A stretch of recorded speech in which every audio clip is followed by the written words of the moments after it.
Hello, everybody. Welcome back to Stink King Sports. I'm your host, Nicholas Stink King. Got a different setup today. The current setup is currently occupied. So today you're going to be checking out my wall of albums for the video as the backdrop.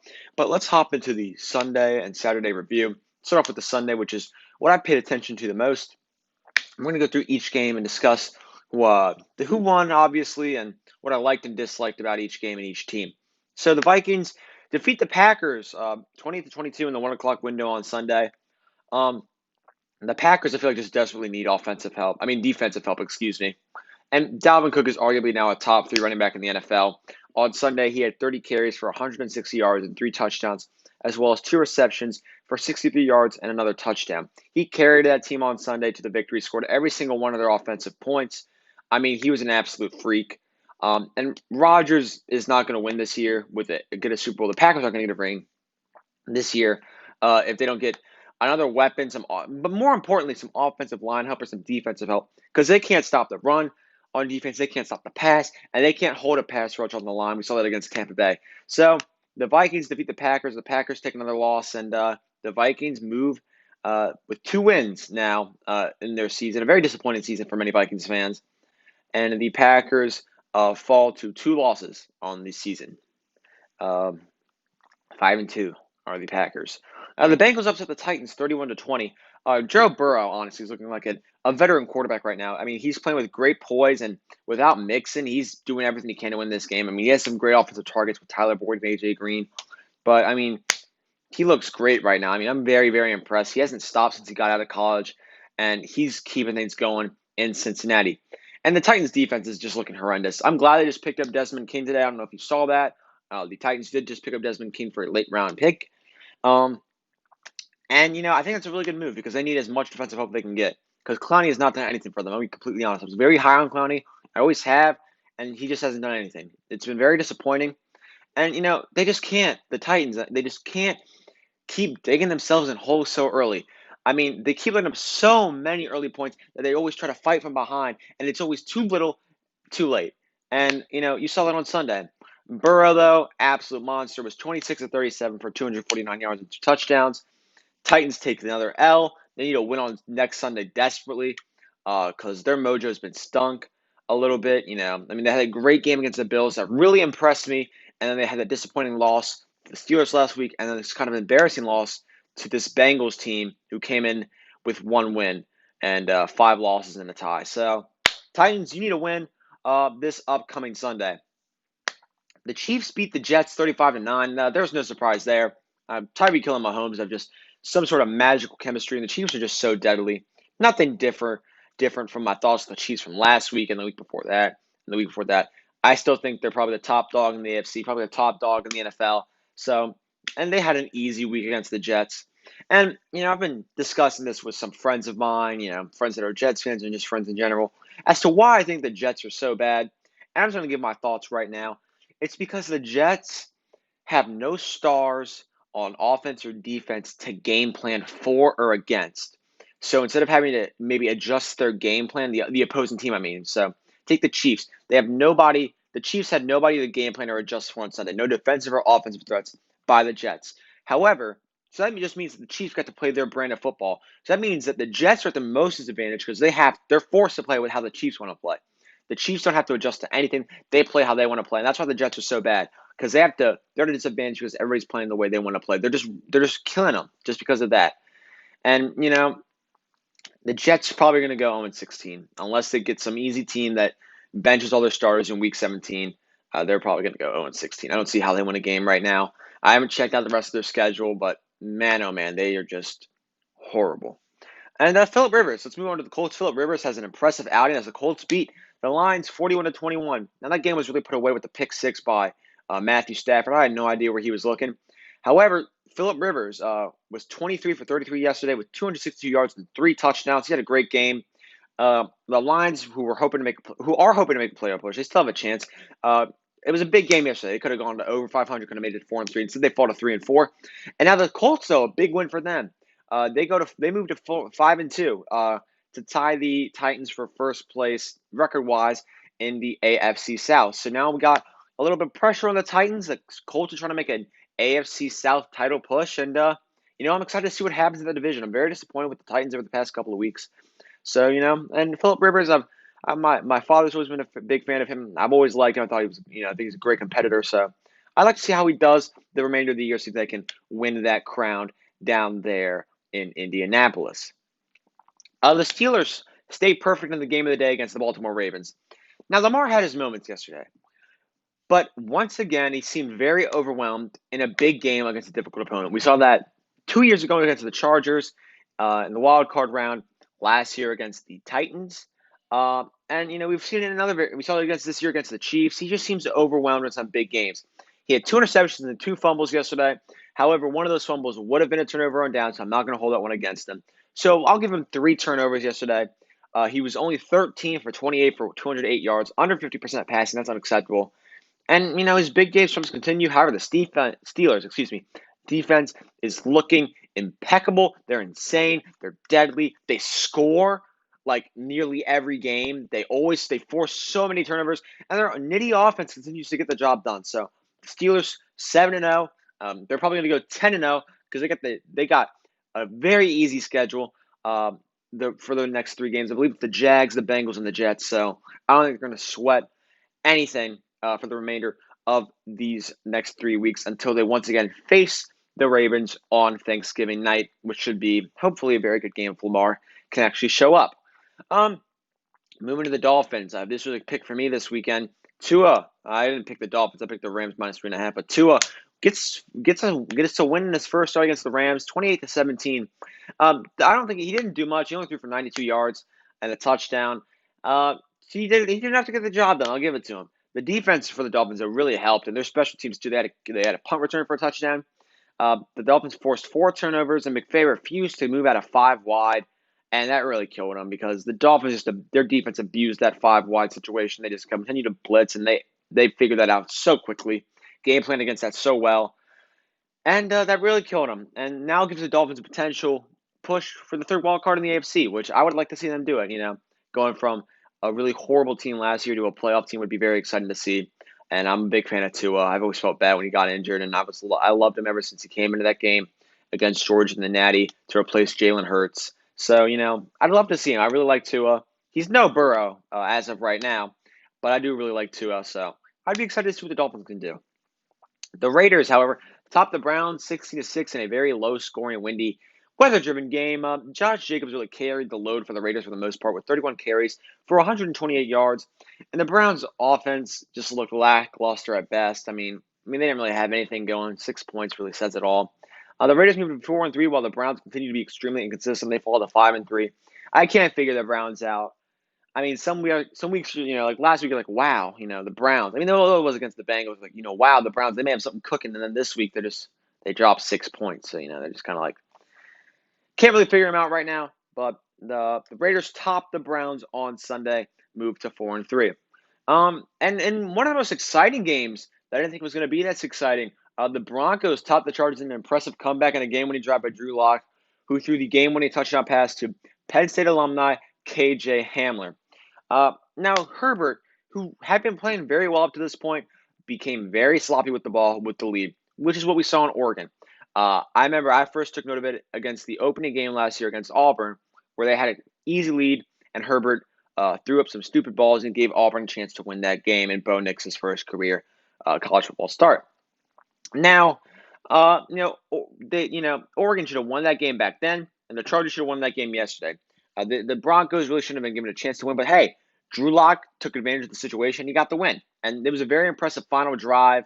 The last play on the little swing to Hamler. I was really hoping it was going to go into a Fant or Melvin Gordon because I had them on my fantasy team and I needed those points. However, Herbert needs to break that habit of getting sloppy with the ball with the lead. I don't think really neither of these teams are real playoff threats this year. However, the Broncos or Chargers do eke into the playoffs. I think they will be an easy out. The Broncos now move to 3 wins, and the Chargers, I believe, are now 2-5. So, I mean, it's going to be a difficult push for either team to make the playoffs, but, there is a chance. There's plenty of season left, but I just think their rosters right now are strong enough to make a playoff push. The Saints topped the Bears in a exciting game as well. The 4 o'clock window was very exciting. In an overtime game, courtesy to a Will Lutz game-winning field goal. Foles looked mediocre once again. I mean, the Bears desperately need a quarterback. I think they're going to go pick up one in free agency, if not one in the draft. And Alvin Kamara, who should have been the number 1 overall fantasy selection. Lucky me, I got him at number 4, I believe. He continues to be a major portion of the Saints' offense with over 150 yards yesterday. Just an absolute beast. The Saints improved to 5-2, and there's now a race in the NFC South for the crown with the Buccaneers. I'm still not sold on the Saints. I feel like a lot of their wins have been relatively ugly, but an impressive fourth quarter was done by the Bears yesterday, though, to make a comeback. They were down 10 with, I believe, 7 or 6 minutes left in the game. So props to them. However, the Saints just don't feel like I don't like them, still. But they topped the Bears yesterday, so good for them. They advanced to 5-2, and it seemed all hope was lost with the Saints, and now they're kind of making a push once again. Russell Wilson, my boy, returned to MVP form yesterday versus the 49ers with a 27 for 37 game where he passed for 261 yards and 4 touchdowns. DK Metcalf, the sophomore wide receiver for the Seahawks, is also a monster. He had 12 receptions yesterday for 161 yards and 2 touchdowns.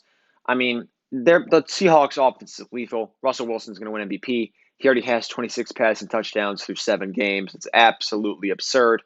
And Jimmy Garoppolo, the quarterback for the 49ers, who's had a mediocre season at best, has been sidelined indefinitely with a high ankle sprain.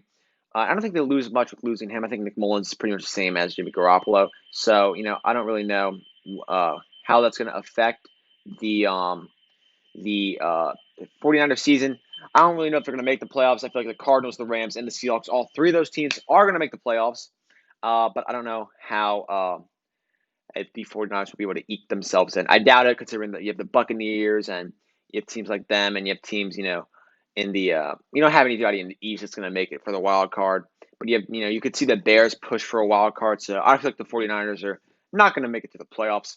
And I think this really kind of settles it as well. George Kittle just released 8 weeks out. He's going to be out 8 weeks.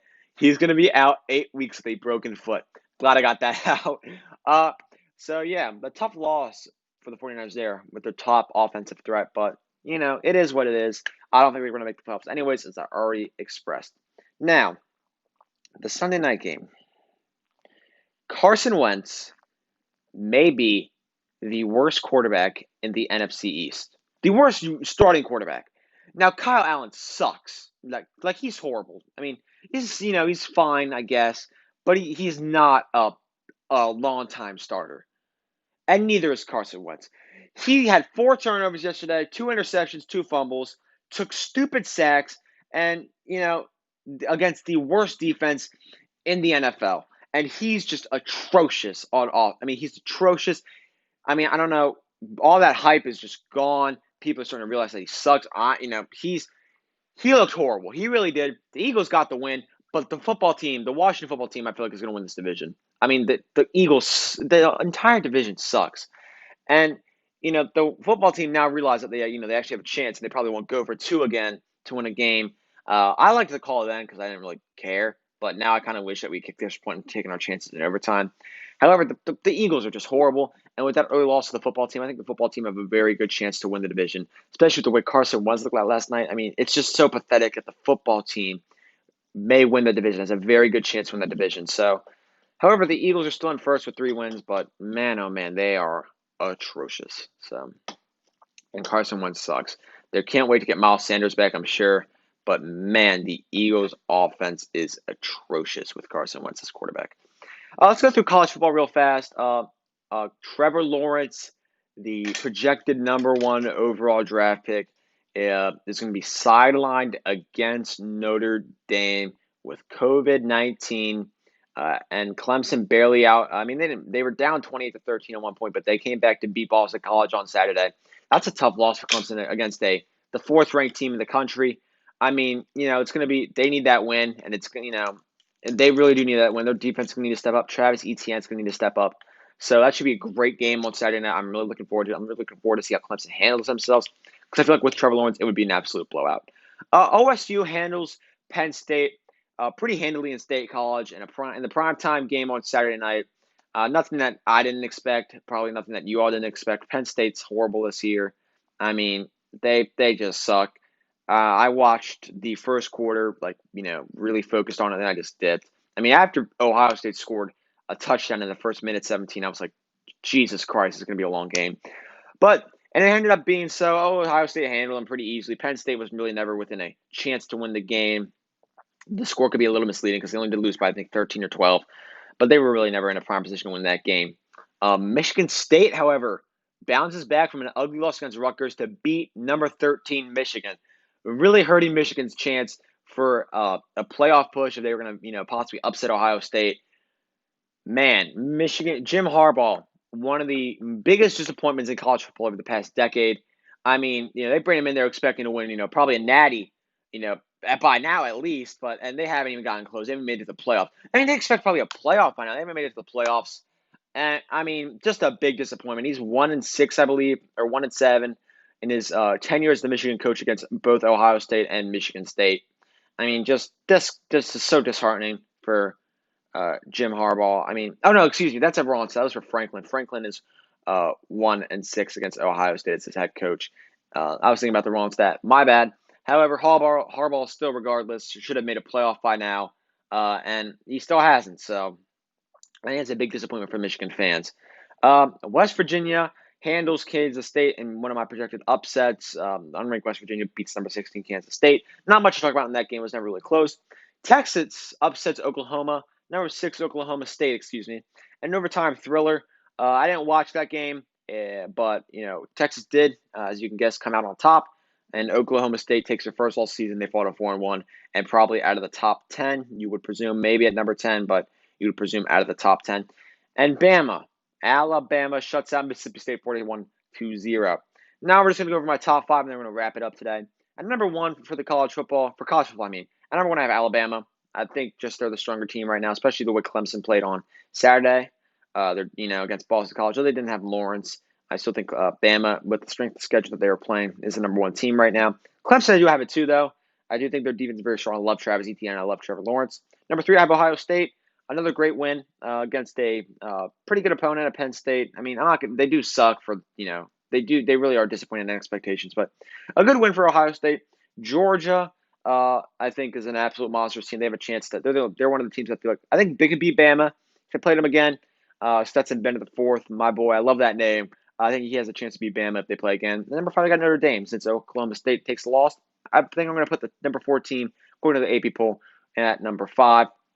Thank you so much for watching, guys. If you did enjoy the video and you're not already subscribed, please consider liking and subscribing. Ring that notification bell if you do subscribe. And I hope you all had a great Halloween. And I'll be back tomorrow with my power rankings and my Monday Night Football review. And I'm out. Peace.